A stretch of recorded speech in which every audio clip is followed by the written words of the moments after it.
আসসালামু আলাইকুম। আশা করি সবাই ভালো আছো। তো প্রতিদিনের মতো আজকেও আমি তোমাদের পাশে চলে আসছি ইনশাল্লাহ। তো আশা করি সবাই ভালো আছো। আর যে বন্ধুরা আছে তারা কিন্তু খুব দ্রুত জয়েন করতে পারবে। সো আমরা এখন ক্লাসে ফিরে যাব। তো আজকে আমরা নিউটনিয়ান বলবিদ্যা আলোচনা করব, তাই না? এর আগের ক্লাসে আমরা পড়ে আসছি গতি সংক্রান্ত। এখন চিন্তা করে দেখো, এই যে গতি পড়ে আসছি, গতি কেমনে সৃষ্টি হয়েছিল, গতির কারণটা কি, গতির উদ্ভব কেন হয়, এই প্রশ্নগুলির উত্তর দিলে কিন্তু একটা বিষয় চলে আসে, নিউটনিয়ান বলবিদ্যা। অর্থাৎ এইখানে একজন বিজ্ঞানীকে নাম অনুসারে অধ্যায়টা আসছে বলবিদ্যা, মানে কি বল সংক্রান্ত বিষয় নিয়ে আমরা যেখানে আলোচনা করব। শুধুমাত্র বল না, বলের কেন এই যে গতির সৃষ্টি হয়, কেন ত্বরণের সৃষ্টি হয়। আগে আমরা বল পড়ে আসছি, ত্বরণ পড়ে আসছি, বেগ পড়ে আসছি, সরণ পড়ে আসছি, কিন্তু এগুলো কেন সৃষ্টি হয় সেগুলো কিন্তু আমরা পড়ে আসি না। কোথায় থেকে এগুলো উদ্ভব হয়, কেন উদ্ভব হয়, এটা কিন্তু আজকের অধ্যায়ে আমরা দেখব। অর্থাৎ এই যে একটা গতিশীল বস্তুর গতির মূল কারণটাই হচ্ছে কিন্তু এখানে বল। গতির মূল কারণটা হচ্ছে কি বল। তো আজকে এই অধ্যায়ে আমরা বিভিন্ন ধরনের বলের প্রকৃতি নিয়ে আলোচনা করব, বিভিন্ন বল নিয়ে আলোচনা করব। তো অনেকগুলো বিষয় আছে, নিউটনের 3টা সূত্র তো তোমরা জানোই, এইগুলো তো অবশ্যই আলোচনা করব আমরা, তাই না? তো আজকের ক্লাসে হয়তো পুরোটা আলোচনা করা যাবে না, এটা একটা বিগ একটা চ্যাপ্টার। সো আমরা ধারাবাহিকভাবে ধীরে ধীরে একটা চ্যাপ্টারটা শেষ করব ভালোভাবে, যাতে করে আমাদের বেসিকটা মোটামুটি গড়ে ওঠে, তাই না? সো সবাই কিন্তু বেসিকটা চাই। আমাদের অ্যাডমিশন টেস্ট, আমাদের মেডিকেল আছে, তারপর হচ্ছে মেডিকেল ইঞ্জিনিয়ারিং, প্রত্যেকটা সেক্টরের জন্য বেসিকটা হচ্ছে মেইন। আগে নিজের বেসিকটা তৈরি করতে হবে, আর বেসিক তৈরি করতে পারলে ইনশাল্লাহ নিজের একটা আত্মবিশ্বাসের জন্য তোমরা অনেক দূরে এগিয়ে থাকবে। সো আমরা যারা মেডিকেলের জন্য, তাদের তো সাধারণ জ্ঞানের প্রশ্ন দরকার হয়, তাহলে এই জন্য কিন্তু আমাদের খুঁটিনাটি সবকিছু দরকার আছে, ঠিক আছে? সো আজকে যেটা আলোচনা করতে যাব, প্রথমেই আমরা দেখবো হচ্ছে প্রথমে নিউটনের প্রথম সূত্রটা আমরা বলি। নিউটনের প্রথম সূত্র আমি কিন্তু আগেই বলছি, কেন বলের সৃষ্টি হয়, কেন ত্বরণের সৃষ্টি হয়।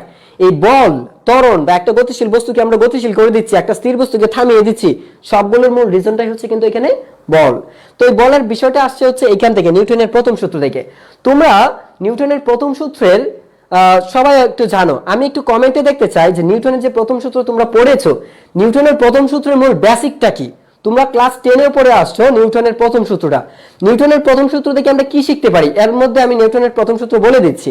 নিউটনের প্রথম সূত্রটা কি ছিল, যে যদি বাহ্যিক বল কোনো প্রযুক্ত না হয়, বাহ্যিক কোনো বল প্রযুক্ত না হলে স্থির বস্তু স্থির আর গতিশীল বস্তু সমবেগে একই দিক বরাবর বা সরলরেখা বরাবর একই দিকে চলতে থাকবে। এটা ছিল আমাদের নিউটনের প্রথম সূত্র। তো বিষয়টা কিন্তু এরকম যে নিউটনের প্রথম সূত্রটা কি বলে, যে বাহ্যিক বল প্রযুক্ত না হলে স্থির বস্তু স্থির এবং গতিশীল বস্তু চিরকাল একই দিকে সমবেগে চলতে থাকবে, একই দিকে সমবেগে বা সরলরেখা বরাবর চলতে থাকবে। এই ছিল আমাদের প্রথম সূত্র। এখানে কিন্তু দুটো অপশন, এক হচ্ছে দেখো যে স্থির বস্তু স্থির, এইখানে একটা অংশ, আরেকটা হচ্ছে গতিশীল বস্তু গতিতেই থাকতে চাচ্ছে। দেখো দুইটা বিষয় কিন্তু একটার মধ্যে অ্যাটাচমেন্ট করে।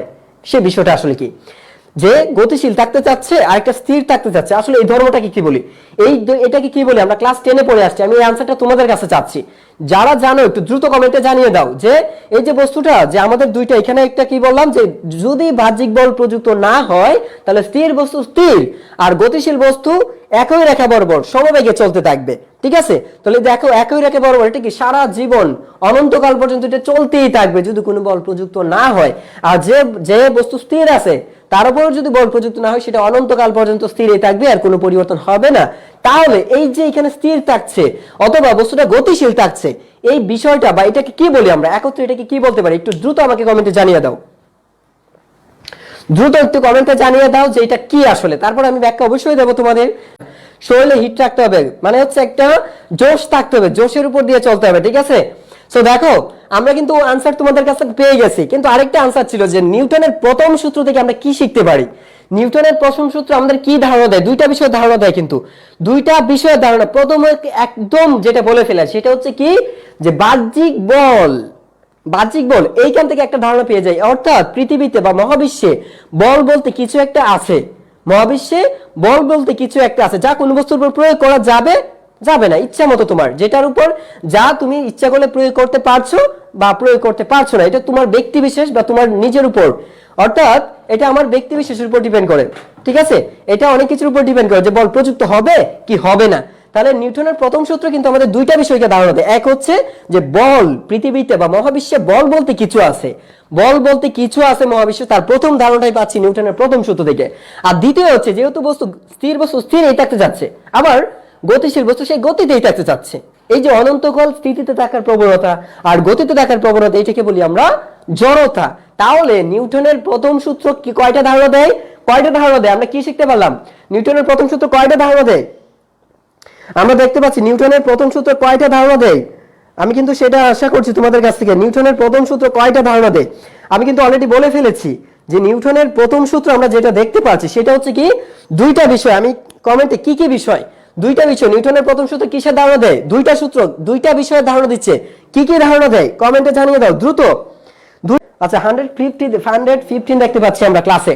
সো আমরা সবাই শিখে গেছি নিউটনের প্রথম সূত্রটা, আমরা সবাই বুঝে গেছি যে এখান থেকে দুইটা ধারণা পাই। একটা হচ্ছে বলের ধারণা পাচ্ছি, আর একটা হচ্ছে কিসের ধারণা পাচ্ছি? জড়তা। এখন জড়তাটাকে আমরা দেখে ফেলি, জড়তাটা আসলে কি। তো আমরা কিন্তু সংজ্ঞায় ছিল যে স্থির বস্তু স্থির আর গতিশীল বস্তু গতিশীল থাকার যে প্রবণতাটা, এটাকে বলি আমরা জড়তা। জড়তা কাকে বলে? যে স্থির বস্তু স্থিরই থাকতে চাচ্ছে, অনন্তকাল পর্যন্ত স্থির বস্তু স্থির আর অনন্তকাল পর্যন্ত গতিশীল বস্তুটা গতিশীলই থাকতে চাচ্ছে। এই যে তার একটা প্রবণতা, এই প্রবণতাকে বলি আমরা জড়তা। এখন এই জড়তাকে আমরা দুইটা ভাগে ভাগ করি। কি জড়তাকে আমরা দুইটা ভাগে ভাগ করি? কি কি ভাগে ভাগ করি আমরা? একটা হচ্ছে গতির জড়তা, একটা হচ্ছে কিসের জড়তা? একটা হচ্ছে গতির জড়তা, একটা হচ্ছে স্থিতির জড়তা। স্থিতির জড়তা। তাহলে স্থিতির জড়তা কাকে বলে? স্থিতির জড়তা কাকে বলে? যে কোন একটা বস্তু যদি অনন্তকাল পর্যন্ত সে স্থিতিতেই থাকতে যাচ্ছে, স্থির বস্তু স্থির থাকার যে প্রবণতাটা, স্থির বস্তু বাহ্যিক বল যদি প্রযুক্ত না হয় তাহলে স্থির বস্তু স্থিরই থাকবে।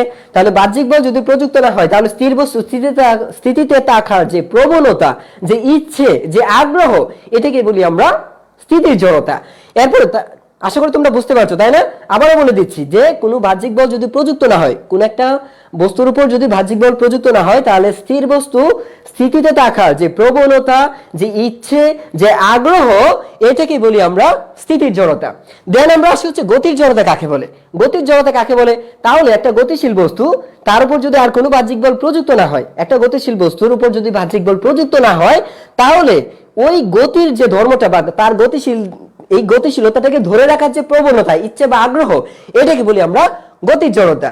তাহলে তোমরা কি আমাকে এক্সাম্পল দিতে পারবা যে জড়তার একটা ধর্ম, জড়তার যে ধর্মটা আছে, আমরা চাইলে আপেক্ষিকভাবে যদি আমরা ডিরেকশন চেঞ্জ করে ডিরেকশনগুলো আমরা ইগনোর করি তাহলে পৃথিবীর গতিটাকে কিন্তু আমরা চাইলে জড়তা হিসেবে ধরতে পারি, কারণ পৃথিবীর গতি কিন্তু একই মুভমেন্টে আছে, তাই না? সমবেগে ঘুরছে। কিন্তু এখানে একটু রেস্ট্রিকশন আছে, কারণ পৃথিবীর গতি কিন্তু বারবার প্রদক্ষিণ করছে আর ডিরেকশন বারবার পরিবর্তন হচ্ছে, প্রদক্ষিণ করছে আর ডিরেকশন বারবার পরিবর্তন হচ্ছে, ঘূর্ণন গতি এটা। সো এখানে আসলে আমরা যদি এটা ঘূর্ণন গতি না ধরি, পৃথিবীর গতিটাকে একটা সরলরৈখিক গতি ধরি, আর যদি ধরি যে বেগের কোনো পরিবর্তন না হচ্ছে না এবং সরলরেখা বরাবর আছে, সেই ক্ষেত্রে পৃথিবীর গতিকে আমরা বলতে পারি যে এটা গতির জড়তা। আর স্থিতির জড়তা হচ্ছে, ধরো যে একটা পৃথিবীতে এক খণ্ড পাথর আছে, সেটা ধরো যে আমাদের যেটা একটা স্থিতির জড়তার একটা গুড এক্সাম্পল দেওয়া যায়, সেটা কি বলতো? পৃথিবীর চৌম্বক ক্ষেত্রটা, তাই না? আমরা কিন্তু জানি পৃথিবীর চৌম্বক ক্ষেত্র সর্বদা উত্তর দক্ষিণ বরাবর আছে, এটা কি আমরা জানি? আমার মনে হয় 100% তোমরা জানো, একদম 100% তোমরা সবাই জানো যে পৃথিবীর যে চৌম্বক ক্ষেত্রটা আছে, সেই পৃথিবীর চৌম্বক ক্ষেত্রটা কেমন ভাবে আছে? পৃথিবীর চৌম্বক ক্ষেত্র সর্বদাই উত্তর দক্ষিণ বরাবর আছে। যেহেতু উত্তর দক্ষিণ বরাবর সর্বদা আছে, এটা তো আর নড়তেছে না, এটা সারা জীবন একই জায়গায় থাকছে, এটা স্থির এই থেকে যাচ্ছে, তাই না? এটা অন্য বস্তুকে আকর্ষণ করে হয়তোবা, বাট এটা তো স্থির থাকছে, এটা নড়াচড়া করতেছে না। যদি আমরা ধরি যে পৃথিবীর চৌম্বক ক্ষেত্র স্থির অবস্থানে আছে, কখনো এটা নড়াচড়া করে না, তার মানে এটা একটা আদর্শ উদাহরণ হিসেবে আমরা ধরতে পারি যে পৃথিবীর চৌম্বক ক্ষেত্র হচ্ছে একটা স্থিতির জড়তা। পৃথিবীর চৌম্বক ক্ষেত্র হচ্ছে একটা স্থিতির জড়তা। এখন আমি দেখি তো তোমাদের কাছ থেকে একটু ভিন্ন কমেন্টে পাই কিনা। তোমরা আমাকে এমন একটা এক্সাম্পল দাও পৃথিবীর স্থিতির জড়তা আর কিছু আছে কিনা। স্থিতির জড়তার একটা এক্সাম্পল, সবার কাছ থেকে ব্যতিক্রম এক্সাম্পল চাই আমি। সবাই একটা স্থিতির জড়তার এক্সাম্পল দাও, দ্রুত দ্রুত কমেন্ট করো। দেন আমরা যাবো বলে, স্থিতির জড়তা গেলেই আমি বলে যাব। দেখো আমরা এখন যাবো বলের মধ্যে, আমাদের গতির জড়তা, জড়তা শেষ। তোমরা হয়তো জড়তা সম্পর্কিত উদাহরণ তোমরা সবাই জানো যে আমরা যখন গতিশীল হই, আমরা যখন একটা বাইকের পেছনে উঠি, তোমরা ক্লাস 9-10 শিখে আসছো যে আমরা যখন, তবে এখানে অনেকের কনফিউশন আছে, তোমরা 9-10 পড়ে আসছো যে গতির জড়তা এবং স্থিতির জড়তার উদাহরণ, অনেকের কনফিউশন আছে। যেমন ধরো যে আমরা যখন বাইকে উঠি তখন কি বাইকটা হঠাৎ করে স্টার্ট করতেই আমাদের যে পশ্চাৎ দেশ আর এই যে বাইকের সাথে কিন্তু আমাদের পশ্চাতে ইনস্ট্যান্ট গতিশীল হয়ে যায় সাথে সাথে, বাট আমাদের যে উপরের অংশটা সেটা কিন্তু বাইকের সাথে সাথে গতিশীল হয় না, যে কারণে এটা তো স্থির থাকে, এই অংশটা স্থির, আমার পশ্চাৎ দেশ বা আমাদের পশ্চাৎ দেশ সাথে সাথে বাইকের সাথে গতিশীল হওয়ার কারণে আমাদের এই অংশটা সামনের দিকে এগিয়ে যায় আর আমাদের এই অংশটা পেছনের দিকে পিছিয়ে যায়। এটাকে বলি আমরা স্থিতির জড়তা, এটাকে বলি আমরা স্থিতির জড়তা। যে আমাদের কি বাইকে চড়ার সময় বা বাসে চড়ার সময় দেখা যায় বাসের সিট আর আমাদের পশ্চাৎদেশ যেহেতু অ্যাটাচ করা থাকে, তো বাস চলার সাথে সাথে আমাদের পশ্চাৎদেশও কিন্তু একই সাথে মুভমেন্ট করে, ঠিক আছে, একই সাথে গতিশীল থাকে। দেন যে ঘটনাটা ঘটে সেটা হচ্ছে যে বাসের সাথে আমাদের পশ্চাৎদেশ তো গতিশীল, কিন্তু আমাদের যে উপরের অংশটা সেটা কিন্তু গতিশীল থাকে না। যেহেতু উপরের অংশটা গতিশীল থাকে না, এটা স্থির থাকে, এই জন্য ওই একটা অংশ সামনের দিকে চলে যায়, নিশ্চয় আমাদের নিম্ন অংশটা সামনের দিকে, আর এটা আমাদের পেছন দিকে হেলে যায়। দেন যে ঘটনাটা ঘটে পরে যেটা ঘটে গতির জড়তাটা, বাসটা হঠাৎ করে থামিয়ে দিল, বাসটা হঠাৎ করে থামিয়ে দিয়ে মানে হচ্ছে বাসের সাপেক্ষে আমাদের পশ্চাৎদেশ আবার স্থির হয়ে গেল। এর মানে হচ্ছে অ্যাটাচমেন্ট বডি যেটা আমাদের আছে ওই বডিটা কিন্তু বাসের সাথে বা গতিশীল বস্তুর সাথে গতিশীল হচ্ছে, আবার সাথে সাথে থেমে যাচ্ছে। কিন্তু আমাদের যে উপর অংশটা আছে সেটা কিন্তু চাইলেই খুব ইনস্ট্যান্ট এটা হচ্ছে না, গতিশীল হতে একটু সময় নিচ্ছে, আবার স্থির হতে একটু সময় নিচ্ছে। যেমন গতিশীল হওয়ার সময় দেখা যাচ্ছে পিছনে পড়ে গেছে, কেন পিছন দিকে গেল? কারণ এটা স্থির ছিল, একটু সাময়িক একটা সময় পর এট এ টাইম এটা দেখা যাবে যে ব্যালেন্সে চলে আসে, তখন দেখা যায় আমরা হাত ছেড়ে দিলেও আমরা পড়ি না বাইকের পেছনে, তাই না? এই ঘটনাটা ঘটে কারণ আমরা ব্যালেন্সে চলে আসি। কিন্তু যখন হঠাৎ করে থামিয়ে দিবে তখন দেখা যাবে তুমি সামনে যে বাইক আরোহী যে বাইকটা চালাচ্ছিল তার দিকে তুতনার একটা বাড়ি খাইতে পারো, তুতনা এটা আর কি একটা বাড়ি খাইতেই পারো তুমি। সো এইটা যদি তুতনার একটা আঘাত পাও বা তার এখানে পিঠের উপর গিয়ে তুমি পিঠে বা মাথার মধ্যে একটা আঘাত ধাক্কা খাও তুমি, সেটা আসলে কেন হবে? এর কারণটা হচ্ছে তোমার যে পশ্চাৎ দেশ, সেই পশ্চাৎ বা তোমাদের যে পশ্চাৎ দেশ এটা কিন্তু যে এটার সাথে মানে সাথে স্থির হয়ে গেছে, কিন্তু তোমার এই অংশটা বা আমাদের এই বডিটা উপর অংশটা কিন্তু আপার অংশটা কিন্তু এটা আসলে হচ্ছে না, গতিশীল স্থির হচ্ছে না, যে কারণে গতিশীলই থাকে। এই গতিশীল থাকার কারণে এটা সামনের দিকে এগিয়ে যায়, এটাকে বলি আমরা গতির জড়তা। তো আশা করি কনফিউশনটা থাকবে না। তো নেক্সট টাইম আমরা এখন যেটা দেখবো বল। তো বল কাকে বলে আমরা সেটা এখন বলে ফেলি যে বল কাকে বলে। আর বলের বিষয়টা অনেক বিশাল, একটা বল হচ্ছে একটা বিশাল, আমি চাচ্ছিলাম আজকে বল নিয়ে আলোচনা করব, কিন্তু শুধু বল নিয়ে আলোচনা করলে অনেক কিছু বাকি পড়ে যায়, এই জন্য করি নাই। সো বল কিন্তু একটা বিরাট একটা অংশ, অনেক ধরনের বল আছে। সো যাই হোক আমরা এখানে একটু যেগুলো লিখেছি আজকে সেগুলো একটা দেই। তাহলে বল কি আসলে? বল কি তোমরা অনেকেই জানো, এই বল আমি সংজ্ঞা না দিলেও হয়, তাই না? বলের সংজ্ঞাটা যা কি করতে পারে, যা বস্তু ত্বরণ সৃষ্টি করে, যা বস্তু ত্বরণ সৃষ্টি করতে পারে, বস্তুর অবস্থার পরিবর্তন ঘটাতে পারে, যা গতিশীল বস্তুকে স্থির করতে পারে, স্থির বস্তুকে গতিশীল করতে পারে, তাকেই বলবো আমরা বল। তাকে কি বলবো আমরা? বল। আমরা বলের সংজ্ঞা ওই ইউনিক সংজ্ঞা আমরা দেবো না, বইয়ের ভাষায় যে সংজ্ঞা দেওয়া আছে এই ইউনিক সংজ্ঞা আমরা দেবো না, আমরা দেবো আমাদের ভাষায় দেবো সংজ্ঞাটা। বইয়ের ভাষা তো সবাই লিখবে, তুমি কেন বইয়ের ভাষায় লিখবা? তুমি তোমার মতো করে লিখবা। কি লিখবা? যে বল হচ্ছে কি এমন একটি কারণ যা বস্তুর ত্বরণ সৃষ্টি করে, যা গতিশীল বস্তুকে স্থির করে দেয়, যা স্থির বস্তুকে গতিশীল করে, এইগুলো বলতে পারি, ঠিক আছে? এইগুলো বলে দেবো আমরা। ব্যাখ্যার মানে বল কি, বল কাকে বলে ইত্যাদি, এই ক্ষেত্রে আমরা সংজ্ঞাটা এরকম ভাবে দেবো। তা আশা করি তোমাদের যে ওই যে মুখস্থ যে সংজ্ঞাটা ওইটার চেয়ে এখানে যেটা হবে কি একটা বৈশিষ্ট্যগুলি চলে আসছে, তো বলের যে বৈশিষ্ট্য আছে সেটাও চলে আসছে, ঠিক আছে? তো এরকম সংজ্ঞাটা দিতে পারে। যাই হোক এখন আমরা যেটা দেখবো সেই বলের সংজ্ঞা আমি দিতে হবে না, তোমরা বলের সংজ্ঞা সবাই জানো, সো আমি জাস্ট বৈশিষ্ট্যগুলি এর সাথে অ্যাটাচ করে দিলাম। এখন আমরা একটু দেখি বলের বৈশিষ্ট্য কি কি। আমি বলের বৈশিষ্ট্যগুলিকে একদম সুন্দর করে তোমাদের জন্য লিখে রাখছি, চেষ্টা করছি সুন্দর করার জন্য, আমি সবসময় চেষ্টা করি তোমাদের জন্য। তো দেখো বলের বৈশিষ্ট্য, আমরা এখানে বলের কয়েকটা বৈশিষ্ট্য লিখছি। এই যে এইগুলো দেখতে পাচ্ছ, এগুলো ছায়া দেখো না, ঠিক আছে? মনে করো এই যে অংশটা এটা একদম সাদা হয়ে আছে, বোর্ড একদম সাদা, এগুলো চোখে দেখবে না, এখন চোখে দেখবে শুধু এই অংশটা, এই যে পাঁচটা অংশ শুধু এটা চোখে দেখবে, আর কোনো চোখে দেখা যাবে না। এখন ভালো করে এখানে তাকাও, লক্ষ্য করো আমি লিখছি বলের বৈশিষ্ট্য। তাহলে বলের বৈশিষ্ট্যটা কি? বল হচ্ছে কি একটা ভেক্টর রাশি, এটা আমরা সবাই জানি, বল হচ্ছে একটা ভেক্টর রাশি যার মান এবং দিক আছে, যার মান এবং দিক আছে, এটা আমরা সবাই জানি, বল হচ্ছে একটা ভেক্টর রাশি, বলের মান এবং দিক আছে। তো আমরা এটা এর আগেও আচ্ছা তোমরা হয়তো সেকেন্ড ইয়ারে যারা আছে তারা জানো, এই জন্য আমি ব্যাখ্যাটা দিচ্ছি না, আরেকটা ব্যাখ্যা আমি দিতে পারতাম কিন্তু দিচ্ছি না। তো যাই হোক এরপরে আছে কি দেখো তো, বল জোড়ায় জোড়ায় ক্রিয়া করে, বল জোড়ায় জোড়ায়। এটা নর্মালি কি দেখা যায় যে আমরা কিন্তু জানি যে ক্রিয়া প্রতিক্রিয়া একসাথে ক্রিয়া করে, ক্রিয়া এবং প্রতিক্রিয়া একসাথে থাকে। তো বল যেখানে ক্রিয়াশীল হবে সেখানে দুইটা, একটা নয়, দুইটা, চারটা, ছয়টা জোড়ায় জোড়ায় ক্রিয়া করবে। বলগুলি আসলে কি 2, 4, 6 এরকম ভাবে জোড়ায় জোড়ায় ক্রিয়া করবে, ঠিক আছে? এটা মাথায় রাখতে হবে। আর নর্মালি যে বলটা তোমরা দেখতে পাও যে তুমি যদি একটা বস্তুকে বলে না ইট মারলে পাটকেল টিউকেতে হয়, তো বিষয়টা তো ওরকম যে তুমি একটা বলকে এরকম ধাক্কা দিচ্ছ আরেকটা এদিকে ধাক্কা দিচ্ছে, তার মানে কি একটা বস্তুর মধ্যে দুইটা বলই ক্রিয়াশীল হয়। বিষয়টা এভাবে অবজার্ভ করা যায় যে তুমি যদি একটা বস্তুর উপর 1 নিউটন বল প্রয়োগ করো, এর বিপরীত দিকে তো আরেকটা বল সেটার উপর ক্রিয়া করছে, তাই না? তো এখানে দুইটা বল তো এমনি আছে, দুইটা বল। সো এটা আমরা এইভাবে ধরতে পারি, কিন্তু আমাদের মনে রাখতে হবে বলের বৈশিষ্ট্যের ক্ষেত্রে এগুলো মেডিকেলে যারা পরীক্ষা দিবা এইগুলো কিন্তু বৈশিষ্ট্যগুলো আমাদের বেশি প্রয়োজন। মেডিকেলে যারা পরীক্ষা দেয় বা যারা ভার্সিটিতে পরীক্ষা দেয় তাদের জন্য তো ম্যাথমেটিক্যাল অপশন কম থাকে, ম্যাথ কম থাকে। সো তোমাদের কিন্তু সাধারণ জ্ঞানের প্রশ্ন আসে, তো এগুলো কিন্তু ভালো করে শিখতে রাখতে হবে। তো তারপর দেখো বলে কি বললাম, জোড়ায় জোড়ায়। আরেকটা হচ্ছে একক বলের কোনো অস্তিত্ব নাই, অর্থাৎ একটা বল আছে একক বল বলতে যার মান 1 একক, সেটা বলা যায়। হিসাব করে এটা আমরা কি একক বলটাকে এরকম ভাবে বলা যায়, হিসাব করে বলা যায় যে যদি 1 নিউটন কোনো একটা একক ভরের কোনো বস্তুর উপর, হ্যাঁ, যে একক ভরের কোনো বস্তুর উপর 1 মিটার পার সেকেন্ড ত্বরণ সৃষ্টি হয়, 1 মিটার পার সেকেন্ড ত্বরণ সৃষ্টি হয়, তাই ওই বলের মান হচ্ছে 1 নিউটন বা 1 একক বল। এই বলটাকে আমরা 1 একক বল বলতে পারি। আমার কথা কি তোমরা বুঝতে পারছো যে একক বলটা কি? একক বল হচ্ছে এমন একটা বল যার উপর যার ভর হচ্ছে 1 এবং যার ত্বরণ হচ্ছে 1 মিটার পার সেকেন্ড। যার ত্বরণ হবে একটা বস্তুর উপর যদি 1 মিটার পার সেকেন্ড, একক ভরের বস্তুর উপর যদি 1 মিটার পার সেকেন্ড ত্বরণ সৃষ্টি হয়, তখন ওই বলকে আমরা বলবো একক বল।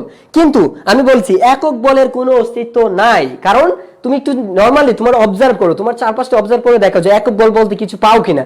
যেখানেই দেখো সেখানে দেখো দ্বিত্ব জোড়ায় জোড়ায় থাকে, যে ক্রিয়া করছো, তুমি ইট মারছো, পাটকেল ঢুকিতে হচ্ছে। বিষয়টা হচ্ছে এরকম, ক্রিয়া প্রতিক্রিয়া, তোমরা নিউটনের তার সবাই জানো এটা, তাই না? তো আমরা ওইভাবে মনে রাখার চেষ্টা করবো। দেন হচ্ছে ত্বরণ সৃষ্টি করতে পারে, ত্বরণ সৃষ্টি করতে পারে। একটা বস্তু গতিশীল হওয়ার মূল কারণটা হচ্ছে তার কি হবে? বলের কারণ। বল কেন? কারণ ত্বরণ সৃষ্টি হয়েছে। এখন বলতে পারবে ভাইয়া সমবেগে তো ত্বরণ থাকে না, তাহলে কেমনে হলো? আচ্ছা, সমবেগে ত্বরণ থাকে না এই জন্য তো নিউটন, তার মানে এখানে তো বল প্রযুক্ত হয়ই নাই। বিষয়টা কিন্তু এখানে চিন্তা করে দেখো, সমবেগে ত্বরণ থাকে না, সমবেগে ত্বরণ থাকে না কেন? কারণ কিন্তু বল প্রযুক্ত হয় নাই, বা বল তো নিউট্রাল। এখানে বলের পরিমাণটা কি? নিউট্রাল, বল প্রযুক্তই হয় নাই। তুমি তো জানো যে যদি একটা বস্তুর মধ্যে, এই যে আমরা নিউটনের প্রথম সূত্র পড়ে আছি যে সমবেগে চলতে থাকবে, এখানে তো ত্বরণ নাই, এখানে বল কি প্রযুক্ত হয়েছিল? সো এই অপশনটাই মাথায় রাখতে পারবে না, এই অপশন মাথায় মধ্যে থাকবে না যে সমবল। সমবল বলতে এখানে কিছু থাকবে না, বল সৃষ্টি করেছে মানে, বল প্রয়োগ করেছে মানে এখানে ত্বরণের সৃষ্টি হবে, বল দিচ্ছে মানে এখানে ত্বরণের সৃষ্টি হবে, এটা মাথায় রাখতে হবে। দেন হচ্ছে বস্তুর বিকৃতি ঘটাতে পারে, এটা আমরা সবাই জানি। আমরা সবাই জানি, কেমন জানি আমরা? যে আমরা যদি এই বল প্রয়োগ করি, এই যে দেখো বিকৃতি ঘটে গেছে, কলমটা এইভাবে ছিল একটা, এই একটা, কিন্তু এখন যখন আমি টান দিলাম কি হয়ে গেল? এটা ফাঁকা হয়ে গেল অংশটা, এটাও তো এক ধরনের বিকৃতি। বিকৃতি এই ধরনের একটা বল, একটা বেলুন, তুমি যদি একটা বেলুন নাও, এই যে খেলাটা খেলো যে বেলুন ফুটাও তোমরা, তার মানে কি এটা কি বিকৃতি ঘটে না? আবার ধরো তোমরা কি করো যে তোমরা একটা টাইগার, তোমরা যখন স্পিড খাও, টাইগার খাও, আমি এইগুলো ধরলাম, তোমরা কি করো এগুলোর মধ্যে বোতল এই যে চাপ দিয়ে তোমরা ছেড়ে দাও, এই যে চাপ দিচ্ছ, চাপ দিলে কি হয়? তোমরা জুস খাও, ম্যাঙ্গো জুস খাও না? ম্যাঙ্গো জুসও খাও বাচ্চার মতো, অনেকেই খাও, ললিপপও খাও। আচ্ছা, এই যে ললিপপ খাও, তোমার মুখের একটা বল প্রয়োগ করো না, লালা দিয়ে যে তুমি টানতে দেখো, এখানে কি বল প্রয়োগ করো না? তুমি ললিপপ খাওয়ার সময় তুমি বল প্রয়োগ করো, এই যে বলটা প্রয়োগ করো, তোমার ললিপপের কি, তোমার ললিপপের কিন্তু বিকৃতি ঘটছে। ললিপপটা কি ধীরে ধীরে ছোট হয়ে যায়, কেমনে বুঝবা বিকৃতি ঘটলো? কেমনে বোঝা যায় বিকৃতি ঘটে? যে ললিপপ যে তুমি খাচ্ছো, এই ললিপপটা কি হচ্ছে? এই যে ললিপপের আকার ছোট হয়ে যাচ্ছে, এর মানে কি? ললিপপের আকার ছোট হয়ে যাচ্ছে, এর মানে হচ্ছে এটা বিকৃতি ঘটছে। সো আমরা বলতেই পারি তুমি বল প্রয়োগ করলে বিকৃতি ঘটবে। এখন যদি বলো ভাইয়া মুখ দিয়ে কিভাবে বল প্রয়োগ করছো, অফকোর্স তুমি বল প্রয়োগ করছো, এটাও বল। বলটা কি? একক বলটা হচ্ছে যদি এক কেজি ভরের কোনো বস্তুর উপর, দেখো একক ভরের কোনো বস্তু মানে কি? যার ভর 1 একক, যার ভর হচ্ছে 1 একক, একক ভরের কোনো বস্তু যার ভর হচ্ছে 1 একক মানে 1 কেজি ভরের, 1 কেজি ভরের কোনো বস্তুর উপর যদি 1 কেজি ভরের কোনো বস্তুর উপর বল প্রয়োগ করলে যদি 1 মিটার পার সেকেন্ড ত্বরণ সৃষ্টি হয়, দেখো 1 মিটার পার সেকেন্ড স্কয়ার ত্বরণ সৃষ্টি হলে সেটাকে কি বলি আমরা? আমরা কি জানি? F = কি জানি? ক্লাস 9 এ শিখেছি, F = ma। তার মানে 1 * 1 সমান কত? 1 নিউটন। 1 = 1 সমান কত হয়? 1 নিউটন হয়, তাই না? এটাকেই বলি আমরা একক ভর, একক বল, ঠিক আছে? যদি তুমি 1 কেজি ভরের বস্তুর উপর তুমি বল প্রয়োগ করো, 1 কেজি বস্তুর উপর বল প্রয়োগ করে যদি 1 মিটার পার সেকেন্ড ত্বরণ সৃষ্টি হয়, তাহলে যে বলের পরিমাণটা পাচ্ছ, যে বলটা পাচ্ছ, এই বলটাই হচ্ছে একক বল। এটা বলছিল একজনে। তারপর বলছিল কি ভাই 3 নংটা আমি বুঝাই দিলাম, ভাই 3 নংটাতে আমি বুঝাই দিলাম। আর কারো কোনো সমস্যা ছিল? 3 নংয়ে মানে আর কোনো কারো সমস্যা নাই? একক বলের কোনো অস্তিত্ব নাই, আমি আগেই বলছি একক বলের কোনো অস্তিত্ব নাই, ঠিক আছে? জোড়ায় জোড়ায় ক্রিয়া করে। যাই হোক, আমি এটা মুছে দিচ্ছি। তারপরে আমি দেখবো হচ্ছে, এরপর আমি বলের প্রকারভেদ দেখবো। এখন দেখি বলের প্রকারভেদটা। তো বল আমরা হচ্ছে দুই ভাগে ভাগ করতে পারি। নরমালি বলকে আমরা একটা বলতে পারি বলিক বল বা স্বাধীন বল, আরেকটা হচ্ছে লব্ধি বল। লব্ধি বল তোমরা জানো যে একাধিক বলের সমন্বয়ে যখন বল গঠিত হয় সেগুলোকে বল, ঠিক আছে? সেগুলোকে আমরা বলতে পারি লব্ধি বল। যেমন ধরো হচ্ছে দুর্বল তড়িৎচুম্বক বল, দুর্বল তাড়িৎচুম্বক বল হচ্ছে একটা লব্ধি বল। ঠিক আছে, অনেক ধরনের বল আছে, অ্যাভেলেবেল বল আছে পৃথিবীর মধ্যে, যত বল আছে সবগুলো হচ্ছে আমাদের লব্ধি বল। এর মধ্যে হচ্ছে মৌলিক বল আছে শুধুমাত্র চারটা কি আছে মৌলিক বল। লব্ধি বল হচ্ছে যে বলগুলো একাধিক বলে মৌলিক বল দ্বারা সৃষ্টি হয়, যে সকল বল মৌলিক বলের মাধ্যমে সৃষ্টি হয় এগুলোকে বলি আমরা লব্ধি বল। আর মৌলিক বল কোনগুলো, যে বলগুলোকে ভাঙলে ওই বল ব্যতীত অন্য কোনো বল পাওয়া যায় না, ওইগুলো হচ্ছে মৌলিক বল। তাহলে চারটা মৌলিক বল দেওয়া আছে। মৌলিক বলের অপর নাম হচ্ছে স্বাধীন বল। মৌলিক বলের অপর নাম হচ্ছে কি স্বাধীন বল। স্বাধীন বল কোনগুলো দেখো, আমরা এগুলো সবাই জানি। মহাকর্ষ বল। মহাকর্ষ বল কি, মহাবিশ্বের মধ্যে যে কোনো দুইটা বস্তুর মধ্যে যে আকর্ষণ বলটা, আমরা জানি এটা মহাবিশ্বে যে কোনো দুইটা বস্তুর মধ্যে যে আকর্ষণ বল এগুলোকে বলি মহাকর্ষ বল। আমি কিন্তু এখন যে এইখানে যে বৈশিষ্ট্যগুলি বলবো, যারা মেডিকেলে পরীক্ষা দিবে, ভার্সিটিতে পরীক্ষা দিবে, এদের জন্য কিন্তু খুবই ইম্পর্টেন্ট। আমি আবারও বলছি, এই যে ক্লাসটা মেডিকেল এবং ভার্সিটির জন্য এবং অবজেক্টিভের জন্য, বোর্ডের যে অবজেক্টিভ প্রশ্নগুলো এগুলোর জন্য কিন্তু এই সকল প্রশ্ন বেশি ইম্পর্টেন্ট থাকে। সো দেখো, তো মহাকর্ষ বলটা বলছি। মহাকর্ষ বল কি, যে মহাবিশ্বের যে কোনো দুইটা বস্তুর মধ্যে যে আকর্ষণ বল এটাকে বলি আমরা মহাকর্ষ বল। এর মানে মহাকর্ষ বল কিন্তু সংজ্ঞায় বলে দিয়েছে আকর্ষণ বল, এর কোনো বিকর্ষণ ধর্মী নাই। মহাকর্ষ বলের একটা ধর্ম কি, সেটা হচ্ছে আকর্ষণ ধর্মী। মহাকর্ষ বল সর্বদা হচ্ছে আকর্ষণ ধর্মী। মহাকর্ষ বলটা কেমন হবে, সেটা সর্বদা হচ্ছে আকর্ষণ ধর্মী। আরেকটা বৈশিষ্ট্য লিখে, এটা হচ্ছে কি মহাকর্ষ বলের ধর্মটা আমি লিখে দিচ্ছি, সবাই একদম সাথে মনে রাখার চেষ্টা করবে, ইম্পর্টেন্ট কিন্তু এগুলো তোমরা জানো, তারপরে আমি লিখে দিচ্ছি যে এটা কি হবে। এক হচ্ছে এটা আকর্ষণ ধর্মী, এটা কি হবে, এক হচ্ছে এটা আকর্ষণ ধর্মী, এটা হচ্ছে কি আকর্ষণ ধর্মী এক। দ্বিতীয় হচ্ছে এর পাল্লা অসীম পর্যন্ত। পাল্লা কত, এর পাল্লা হচ্ছে কি অসীম পর্যন্ত। পাল্লা হচ্ছে কি অসীম পর্যন্ত। এটা এর পাল্লা কোথায়, বৈশিষ্ট্যগুলো লিখে ফেলো। যে আকর্ষণ ধর্মী এই বল হচ্ছে, মহাকর্ষ বল হচ্ছে আকর্ষণ ধর্মী। দুইটা মহাবিশ্বে যে কোনো দুইটা বস্তুর উপর ক্রিয়া করে, এই বল হচ্ছে আকর্ষণ ধর্মী। এর পাল্লা হচ্ছে অসীম। এর পাল্লাটা কি, এর পাল্লা হচ্ছে অসীম পর্যন্ত বিস্তৃত। আর এটার আরেকটা বিষয় আছে, এই বল কোথা থেকে সৃষ্টি হয়, কেন সৃষ্টি হয়, এই বলের কেন সৃষ্টি হয়, এটা হচ্ছে গ্র্যাভিটন কণার কারণে। কিসের জন্য, গ্র্যাভিটন একটা কণা আছে, গ্র্যাভিটন নামক একটা কণা আছে। এই কণার মিথস্ক্রিয়ার ফলে, এই কণার পারস্পরিক বিনিময় করে, এই কণার পারস্পরিক বিনিময়ের ফলেই এই মহাকর্ষ বলের সৃষ্টি হয়। তাহলে তিনটা বৈশিষ্ট্য পেয়েছি আমরা। কি কি পেয়েছি, মহাকর্ষ বল হচ্ছে আকর্ষণ ধর্ম, এর কোনো বিকর্ষণ ধর্ম নাই। দ্বিতীয় হচ্ছে কি, এর পাল্লা হচ্ছে অসীম, এর পাল্লাটা কোথায় পর্যন্ত, একদম অসীম পর্যন্ত বিস্তৃত। আরেকটা হচ্ছে এটা খুবই দুর্বল, এই বলটা খুবই দুর্বল, এটা খুবই দুর্বল প্রকৃতির বল, খুবই দুর্বল, সবচেয়ে দুর্বল। মৌলিক বলের মধ্যে আমরা লিখবো হচ্ছে মৌলিক বলের মধ্যে সবচেয়ে দুর্বল, মৌলিক বলের মধ্যে সবচেয়ে দুর্বল বল, এটা সবচেয়ে দুর্বল।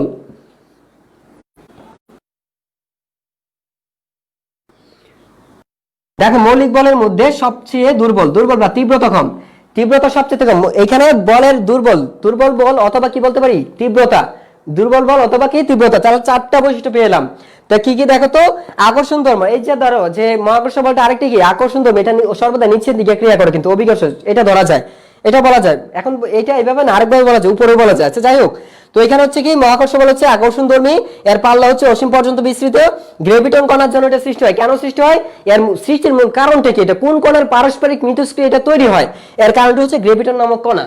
মহাবিশ্বের গ্র্যাভিটন নামক একটা কণা আছে, সেই গ্র্যাভিটন নামক কণার ফলেই কিন্তু এই মহাবিশ্বে এটা মহাকর্ষ বলের উদ্ভব ঘটে। তারপর হচ্ছে এই বলের তীব্রতা হচ্ছে মৌলিক বল যতগুলি আছে, আমাদের চারটা মৌলিক বলের মধ্যে সবচাইতে তীব্রতা কম হচ্ছে এই বলের। সো আশা করি এইটার মধ্যে কোনো সমস্যা থাকার কথা নাই।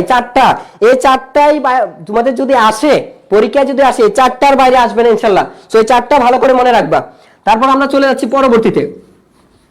এখন আসি আমরা তারের চুম্বক বলটা কি। তারের চুম্বক বলটা কি আসলে, তারের চুম্বক বলটা হচ্ছে দুই বা ততোধিক আধানের মধ্যে যে ক্রিয়াশীল, দুই বা ততোধিক আধানের মধ্যে চার্জের মধ্যে ক্রিয়াশীল বলটা কি বলতে পারি আমরা, কি তারের চুম্বক বল।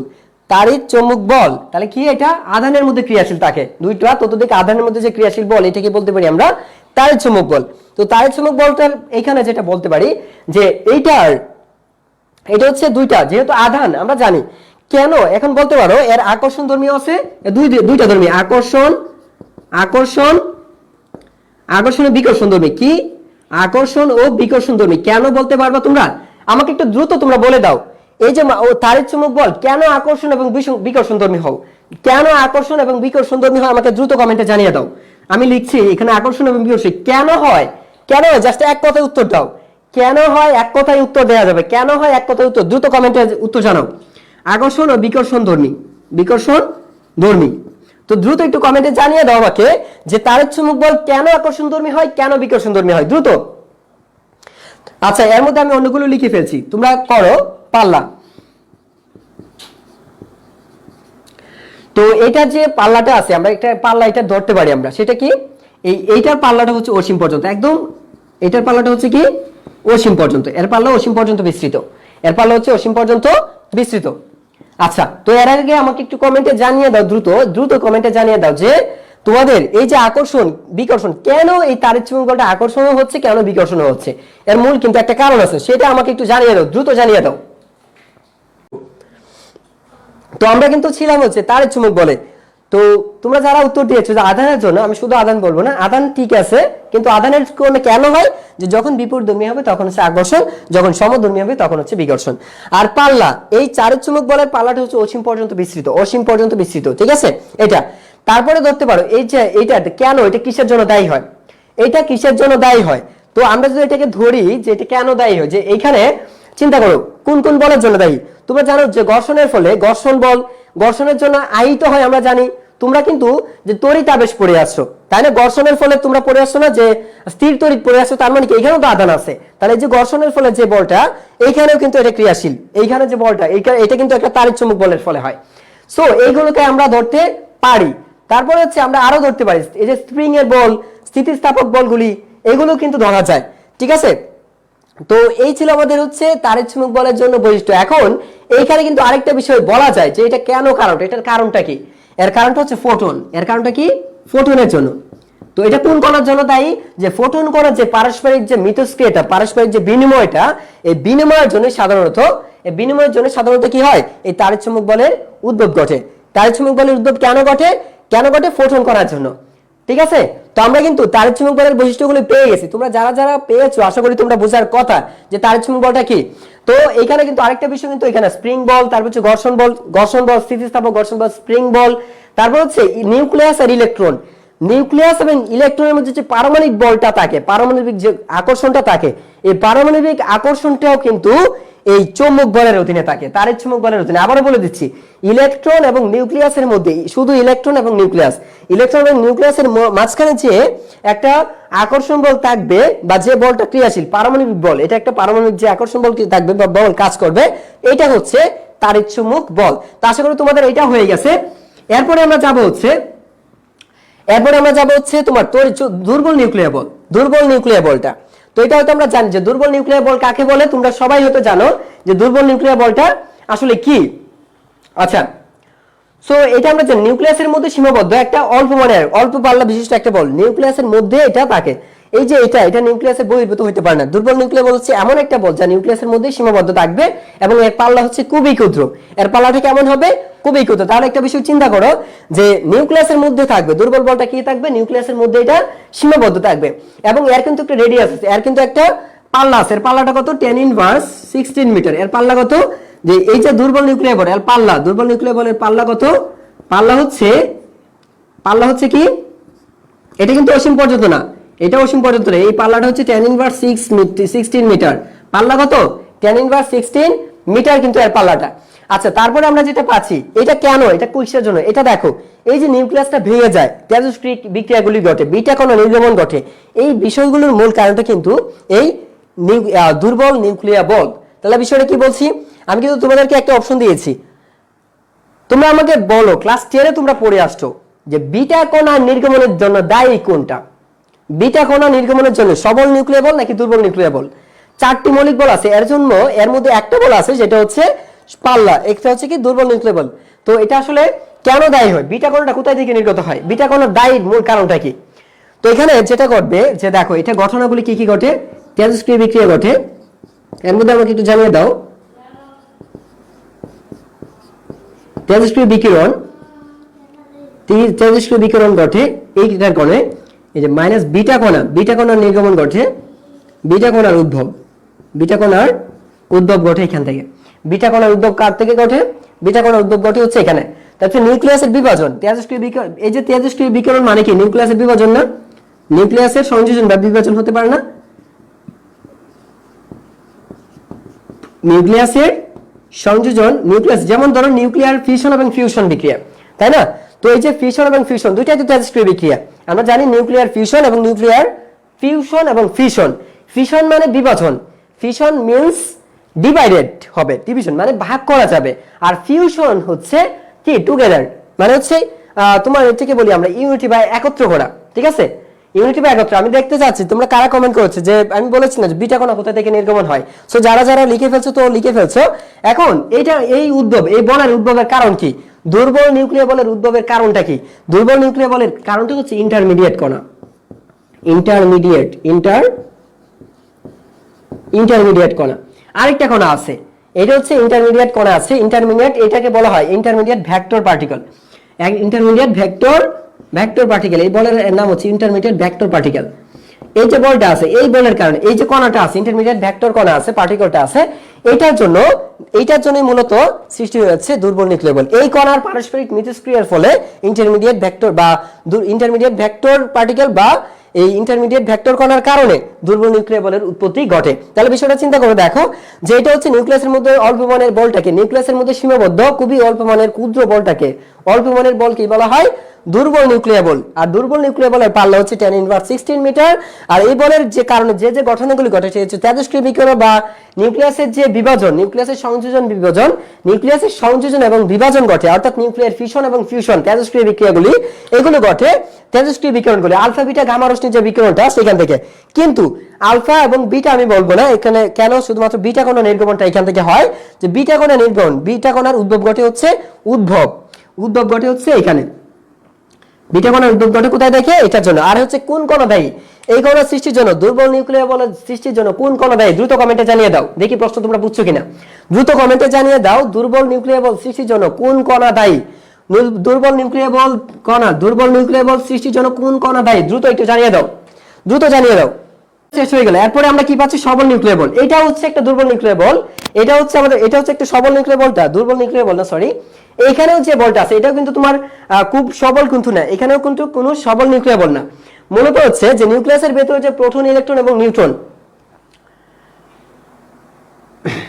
নিউক্লিয়াসের মধ্যে যে প্রোটন, ইলেকট্রন এবং নিউট্রন গুলি আছে, হ্যাঁ, প্রোটন, ইলেকট্রন এবং নিউট্রন, এইগুলোকে আবদ্ধ রাখার দায়িত্বটা কিন্তু বহন করেছে সবল নিউক্লিয় বল। এগুলোকে সবল নিউক্লিয় বলে কি করে আবদ্ধ রাখে, যে নিউক্লিয়াসের ভেতরে যে দেখতে পাচ্ছ নিউট্রনটা, তারপর হচ্ছে কি থাকছে, প্রোটন থাকছে, এগুলোকে একত্র রাখার দায়িত্বটা কার? এটা হচ্ছে নিউক্লিয় বল। এর পাল্লাটা কত? এর পাল্লা হচ্ছে tan ইনভার্স, দেখো পাল্লা হচ্ছে, আমরা লিখে ফেলি বৈশিষ্ট্যগুলো, পাল্লাটা কত? পাল্লা হচ্ছে tan ইনভার্স 15 মিটার, ঠিক আছে। আর ওর দায়িত্বটা কি তোমরা হয়তো জানো, যে দায়িত্বটা কি, তো ওর রেঞ্জটা, হ্যাঁ, পাল্লা হচ্ছে আমরা অলরেডি লিখে ফেলেছি যে পাল্লা হচ্ছে tan ইনভার্স 15 মিটার। আচ্ছা, আর ওর কাজ যেটা সেটা হচ্ছে নিউক্লিয়াসের মধ্যে যে থাকবে, নিউক্লিয়াসের মধ্যে প্রোটন, নিউট্রন থাকবে, এগুলোকে একত্রে আবদ্ধ রাখবে। আর এর যে আরেকটা বিষয়, যেটা কোথায় থেকে সৃষ্টি হয়, উদ্ভবের কারণ হচ্ছে এটা কি, মেসন কণা। মেসন নামক একটা কণা আছে, এই মেসন কণার পারস্পরিক মিথস্ক্রিয়ার ফলে সবল নিউক্লিয় বলের উৎপত্তি ঘটে। তো আমাদের অনেক লেট হয়ে যাচ্ছে হয়তো, সো এই পর্যন্ত আমি ছোট ছোট করে রাখছি। এখন আমরা যাবো হচ্ছে বলের প্রকারভেদের আরেকটা অংশে চলে যাব, সেটা হচ্ছে আমরা দেখো এইখানে আরেকটা লিখেছি, বল আরো দুই ধরনের আছে, সেটা হচ্ছে স্পর্শ বল, আরেকটা হচ্ছে অস্পর্শ বল। স্পর্শ বল, আরেকটা হচ্ছে কি অস্পর্শ বল। স্পর্শ বলটা হচ্ছে কি, আমরা জানি যে কোনো একটা বস্তুকে ধরতে গেলে স্পর্শ করতে হয়। আমি এখান থেকে বইটা ধরলাম, উপর দিকে তুললাম, তার মানে এইখানে যে বলটা প্রয়োগ করতে হলো এটা হচ্ছে একটা স্পর্শ বল। কেন? কারণ এই বইটাকে কিন্তু উপরে তুলতে গেলে হচ্ছে আমাকে স্পর্শ করে। এর মানে যে বলগুলি একটা বস্তুকে আঘাত করে, যে হাতুড়ি পিটানো, তুমি হাতুড়ি দিয়ে কারো মাথা ফাটিয়ে দিলে রাগ করে, তো এই বলটা কি একটা স্পর্শ বল হবে, কেন? তুমি আঘাত করছো।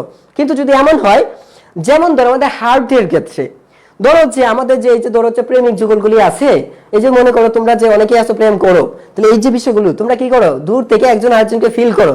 এখানে কিন্তু কোনো কেউ কাউকে টাচ করতে হচ্ছে না, উইদাউট টাচিং কি হইতেছে, আকর্ষণ হইতেছে, তাই না? একটা ফিল কাজ করতেছে। তো এই যে বিষয়টা, মানে এটা হচ্ছে আমি মানে ব্যক্তি বুঝাচ্ছি, আসলে এইরকম হচ্ছে বিষয়টা, ওইরকমই কিছুটা এই। সো এইখানে স্পর্শ ব্যতীত কিন্তু একে অপরকে কি করছে, আকর্ষণ করছে, একে অপরকে আকর্ষণ, স্পর্শ ব্যতীত। তাহলে এইগুলো হচ্ছে অস্পর্শ বল, এইগুলো হচ্ছে কি বলি আমরা, অস্পর্শ বল। যেমন ধরো চৌম্বক বলটা, একটা চার্জ আর একটা চার্জকে আকর্ষণ করছে, এখানে কিন্তু কোনো টাচিং নাই, উইদাউট টাচিং। সো এখানে এটা হচ্ছে অস্পর্শ বল হবে, কোনো প্রকার স্পর্শ ব্যতীত যে বলটা বস্তুর উপর ক্রিয়াশীল থাকবে, সেটাই হচ্ছে আমাদের স্পর্শ বল। চৌম্বক বল, ঠিক আছে, আধানের উপর যে ক্রিয়াশীল বলগুলো, চৌম্বক বল, তড়িৎ বল, এগুলো হচ্ছে আমাদের চৌম্বক এবং তড়িৎ বলগুলো হচ্ছে কি আমাদের অস্পর্শ বল। তারপরে দেখি হচ্ছে আমরা স্পর্শ বল। তো স্পর্শ বলের উদাহরণ একটা হচ্ছে ঘর্ষণ বল। এই দেখো স্পর্শন, এটা কি একটা ঘর্ষণ বল, এটা হচ্ছে একটা ঘর্ষণ বল। এখন ঘর্ষণ বলটা আবার চার ভাগে ভাগ করা হয়। একটা হচ্ছে স্থিতি ঘর্ষণ বল।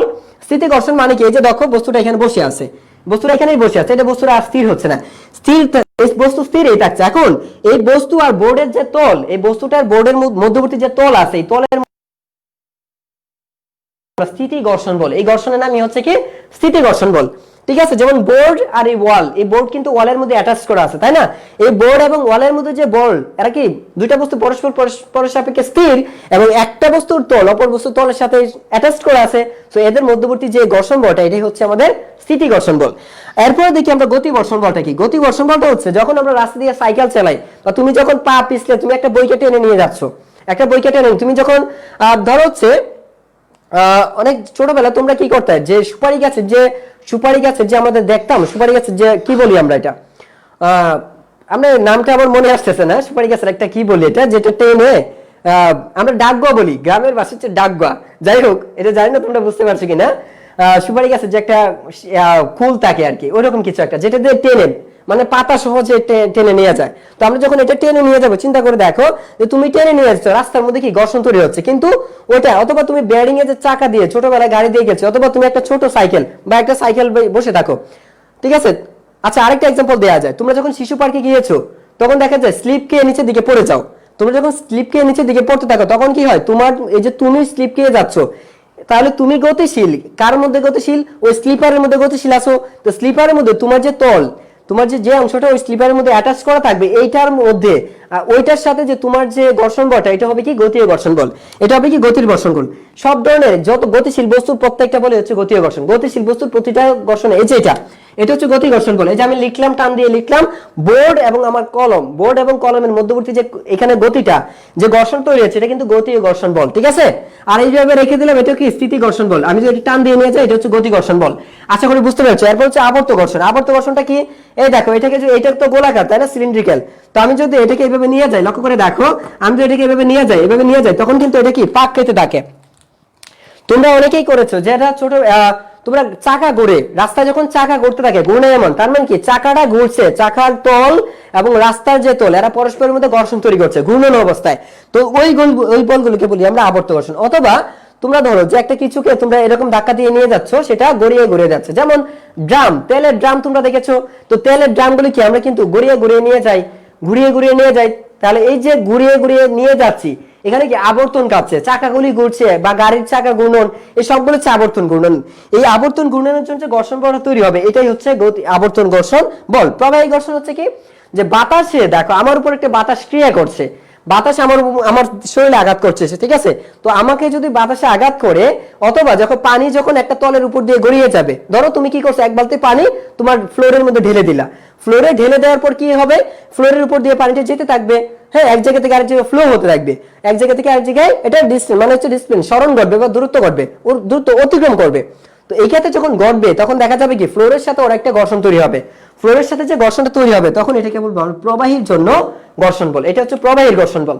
তো আশা করি তোমরা ঘর্ষণ বল সম্পর্কে জেনে গেছো। এখানে আর আমাদের স্পিডি পড়াইতে হচ্ছে, কজ হচ্ছে সময় অনেক কম। এরপর আমরা দেখি, এখন আমি গতির হ্রাস বৃদ্ধির উপর ভিত্তি করে আরো দুই প্রকার বল বলতে পারি। একটা হচ্ছে ত্বরণ সৃষ্টিকারী বল, একটা হচ্ছে ত্বরণ সৃষ্টিকারী বল, আর একটা হচ্ছে মন্দন সৃষ্টিকারী বল। বিষয়টা দেখো, যদি দেখো কোন একটা বস্তুর গতি, এরকম আমরা কার্ভের সাহায্যে তোমাদের দেখাই, দেখো হচ্ছে কোন বস্তুর গতি ধরো বেড়ে যাচ্ছে, কোন বস্তুর গতি কি, এটা v/t, লক্ষ্য করে দেখো, v/t মানে হচ্ছে এই, একটু ভালো করে লক্ষ্য করে দেখো, v/t মানে কি সমত্বরণ, ত্বরণ তো সৃষ্টি করেছে, তাই না, সমত্বরণ, এটা তো শূন্য ত্বরণ না, এখানে কিন্তু সরণ তৈরি হচ্ছে, ত্বরণ সৃষ্টি হয়েছে, কেন, এটা সমবেগে যাচ্ছে না। v/t মানে কি সমত্বরণ মানে কি ত্বরণ তো সৃষ্টি হয়েছে, ধীরে ধীরে বেগ বৃদ্ধি পাচ্ছে। তাহলে যদি কোনো বস্তুর গতি বৃদ্ধি পায়, যে বলের কারণে গতি বৃদ্ধি পায়, ওই বলকে বলি ত্বরণ সৃষ্টিকারী বল।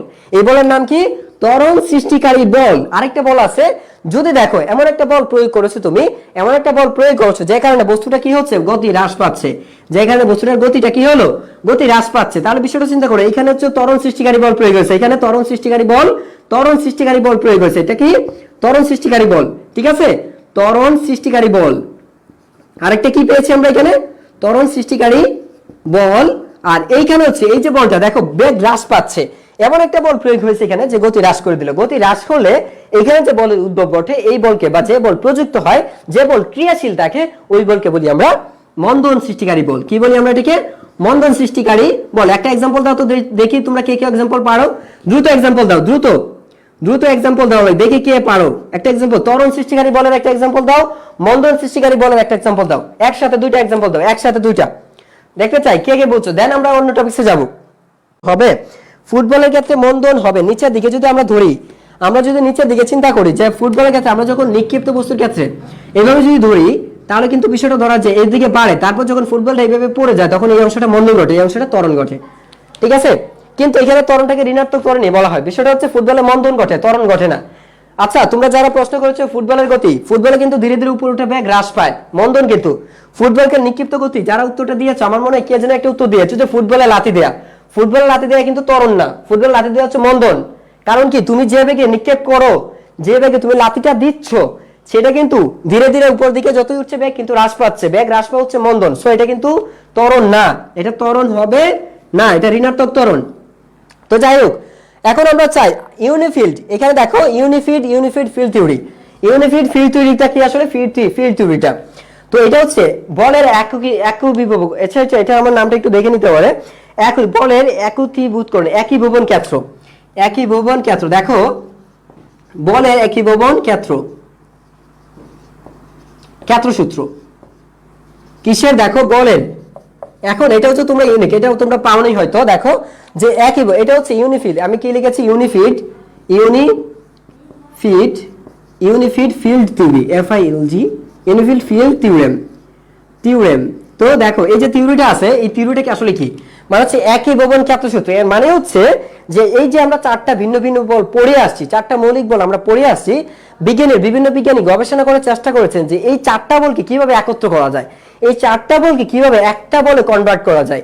এই যে থিঙ্কিংটাকেই বলা হয় একীভবকরণ, বলের একীভবন ক্ষেত্রসূত্র। এই যে থিঙ্কিংটা, আশা করি তোমরা বুঝতে পেরেছো যে বিষয়টা কি। যে তোমরা ধরো হচ্ছে চারটা বল, আমরা মৌলিক বল পেয়েছি কয়টা? চারটা মৌলিক বল পেয়েছি। এই চারটা মৌলিক বলকে তুমি যদি একটা বলে এমন একটা বল তৈরি করবা, যেমন তোমরা কি পড়েছো? তুল্যরোধ জানো, তোমরা ক্লাস 9-10 পড়ে আসছো যে তুল্যরোধ কি? তুল্যরোধ পড়ে আসছো না? যে সব বর্তনীর যতগুলি রোধ আছে, সবগুলি রোধকে তুমি কি করো? একটা সার্কিটের মধ্যে একটা রোধ হিসেবে প্রকাশ করো, তাই না? তোমরা কি পড়েছো? আচ্ছা, এই বিষয়টা কি বুঝেছো? এই বিষয়টা কি তোমরা বুঝতে পেরেছো যে আমরা যখন সার্কিট সমাধান করেছিলাম ক্লাস 9-10 থাকতে, তখন আমরা কি দেখেছিলাম? তুল্যরোধ পেয়েছিলাম। তো তুল্যরোধ বলতে কি পেয়েছিলাম? অথবা লব্ধি বল কি পেয়েছিলাম? লব্ধি মানে কি? ভেক্টরের ক্ষেত্রে লব্ধি পেয়েছো। অনেকগুলো বলের পরিবর্তে কি পেয়েছো? একটা মাত্র বল পেয়েছো, লব্ধি বল, তাই না? তো এইখানে যে বিষয়টা, চারটা মৌলিক বল আছে। তো তখনকার সময়ে বিজ্ঞানী যে সালাম, ওয়াইনবার্গ এবং গ্লেসো, তিনজন বিজ্ঞানী আছে এই ক্ষেত্রে, যারা এই বিষয়টা নিয়ে কাজ করেন। এই যে ইউনিফিড ফিল্ড থিওরেমের জনক হচ্ছে বা বলা যায় হচ্ছে সালাম, ওয়াইনবার্গ, গ্লেসো, তিনজন বিজ্ঞানী।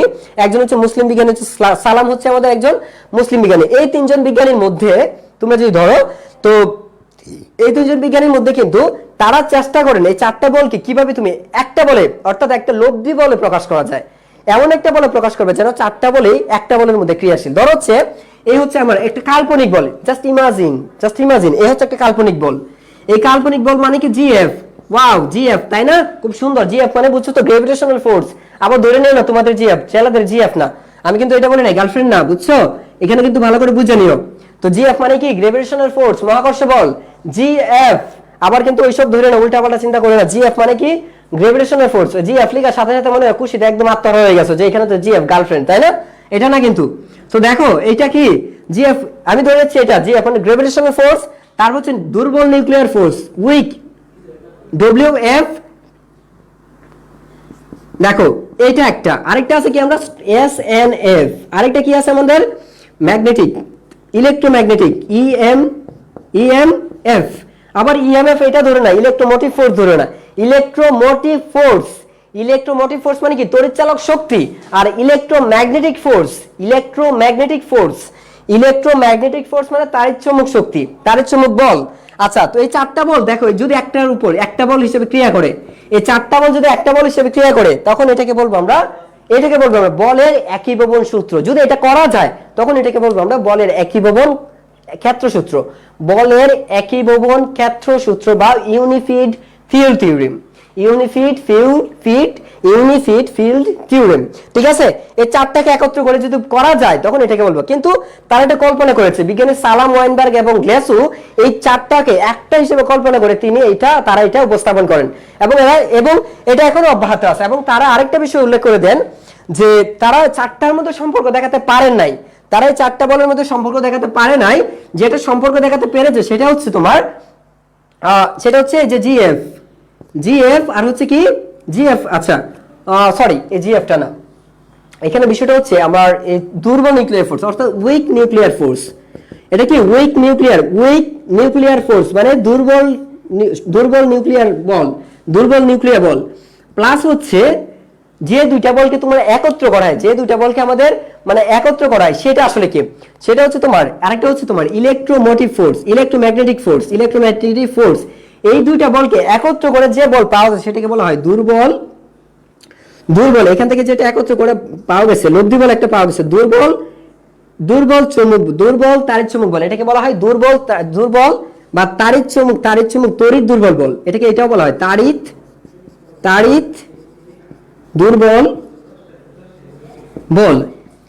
দুর্বল বল। এর অপর নাম হচ্ছে সালাম ওয়াইনবার্গ